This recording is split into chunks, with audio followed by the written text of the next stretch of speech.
दोस्तों सोचो, चीन का रडार स्क्रीन पर एक सिग्नल पकड़ता है। पाकिस्तान का मिसाइल सिस्टम उसी सिग्नल पर लॉक करता है और अगली सेकंड में वो सिग्नल गायब, ना इसलिए कि विमान तेज था, ना ही इसलिए कि वो अचानक अदृश्य हो गया, बल्कि इसलिए कि जिस विमान को ट्रैक कर रहे थे वो नहीं रहा।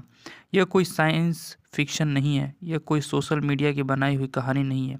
यह है भारत का असली जिंदा चल रहा प्रोजेक्ट एमका, यानी एडवांस मीडियम कॉम्बैट एयरक्राफ्ट। दोस्तों, अब कहानी असली ज़मीन पर उतरती है। आज का युद्ध बंदूक और बम से नहीं जीता जाता। आज का युद्ध जीता जाता है डाटा से, एल्गोरिदम से और दुश्मन के दिमाग को तोड़कर। आज की दुनिया फाइटर जेट में सिर्फ उड़ने वाली मशीन नहीं, वो एक सोचने वाला सिस्टम है। चीन J-20 पर भरोसा करता है। बड़ा विमान है, ज़्यादा फ्यूल, लंबी रेंज और भारी इंजन। पाकिस्तान पूरी तरह नेटवर्क पर टिका है। दूसरे देशों में डेटा, दूसरे देशों के रडार, लेकिन दोनों की एक ही कमजोरी है, प्रोडक्टिबिलिटी। उन्हें पता होता है सामने वाला विमान कितना तेज है, किस एंगल पर मुड़ेगा, कितनी देर हवा में रहेगा, और यहीं से भारत खेल बदलता है। भारत एमका को सिर्फ तेज नहीं बना रहा है, भारत एमका को सिर्फ स्टील नहीं बना रहा है, भारत एमका को बना रहा है अनप्रेडिक्टेबल। एक ही विमान, कभी इंटरसेप्टर, कभी स्ट्राइकर, कभी गश्ती से खड़े और दुश्मन को तय करने वाला वक्त भी ना मिले। आज के लगभग सारे फाइटर जेट एक ही समस्या से जूझते हैं, उनकी पंख फिक्स होते हैं।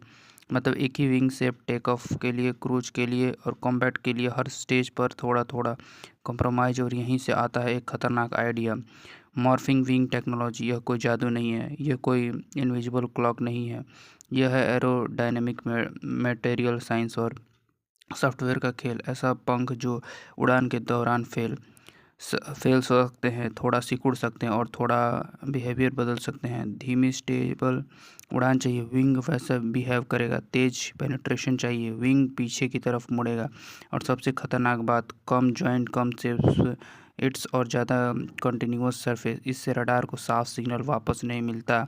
याद रखना, कोई भी मिसाइल विमान को नहीं मारती, मिसाइल मारती है प्रोडक्शन। अगर प्रोडिक्शनल गलत हो तो मिसाइल बेकार, और अगर सामने वाला विमान कुछ ही सेकंड अपना फ्लाइट बिहेवियर बदल रहा हो तो दुश्मन का पूरा गणित यहीं खत्म। अब एक ज़रूरी सच्चाई सुनो, डीआरडीओ ने मॉर्फिंग विंग टेक्नोलॉजी छोटे स्केल और सफलता से टेस्ट किया है। मतलब भारत उन गिने चुने देशों में से जो इस टेक्नोलॉजी को समझते हैं और डेवलप कर सकते हैं, लेकिन अभी तक एमका में यह सिस्टम पूरी तरह ऑपरेशनल नहीं है। ऐसा कोई ऑफिशियल दावा नहीं है, और यही फ़र्क है भारत और फेक हाइप में। भारत झूठे दावा नहीं करता, Bharat step by step risk लेता है। अमेरिका पीछे हटता है, रूस हेजिटेट करता है क्योंकि ज़्यादा मूविंग पार्ट, ज़्यादा सॉफ्टवेयर डिपेंडेंसी और ज़्यादा फेलियर रिस्क। लेकिन भारत के पास एक अलग ताकत है, तेजस से मिला real flight data, fly by wire का experience, AI estimate, ultimate control का पर काम को रिस्क कम कॉम्पेसलिंग था। आज वो कैपेबल है। अब ज़रा चीन को देखें। J-20 तेज है, बड़ा है, लेकिन प्रोडक्टेबल है। एमका छोटा होगा, हल्का होगा और फ्यूचर रेडी होगा। ये संख्या की लड़ाई नहीं है, यह लड़ाई है कौन पहले दुश्मन का दिमाग तोड़े। अब एक बात दिल से, अगर आप चाहते हैं भारत डिफेंस टेक्नोलॉजी में आगे जाए तो चैनल को सब्सक्राइब करिए, क्योंकि यह सच्चाई खबरों को नहीं मिलती। अब आखिरी बात, एमका सिर्फ एक फाइटर जेट नहीं, एमका एक संकेत है कि भारत अब